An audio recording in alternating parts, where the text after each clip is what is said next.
Sir Walter memang tidak dapat menanggung penghinaan sekiranya niat untuk menyewakan kediamannya diketahui. Tuan Shepherd pernah sekali menyebut iklan tetapi kemudian tidak berani menyentuh topik itu lagi.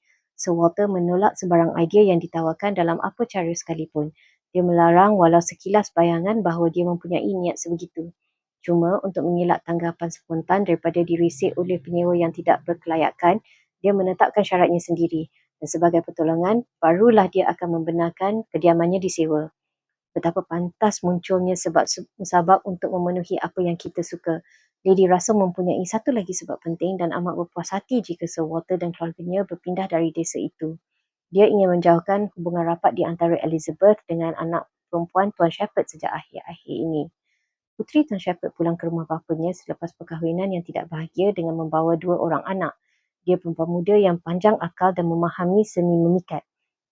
Seni memikat sekurang-kurangnya di Kelly Lynch Hall. Dia mampu membuat dirinya diterima oleh Cik Elliot, hatta pernah bermalam di sana lebih dari sekali. Sungguh pun begitu, Lady Russell yang memikirkan persahabatan itu di luar kebiasaan, merasakan perlunya untuk berwaspada dan berhati-hati. Sir Walter could not have borne the degradation of being known to design letting his house. Mr. Shepherd had once mentioned the word advertise, but never dared approach it again.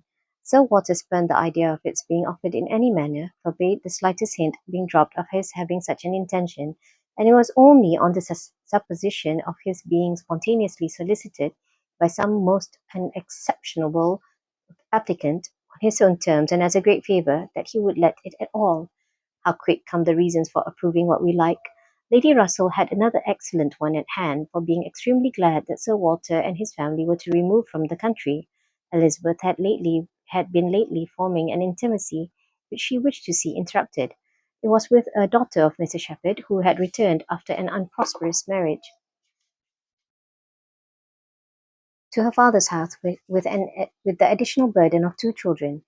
She was a clever young woman who understood the art of pleasing, at least at Kelly Lynch Hall, and who had made herself so acceptable to Miss Elliot as to have been already staying there more than once.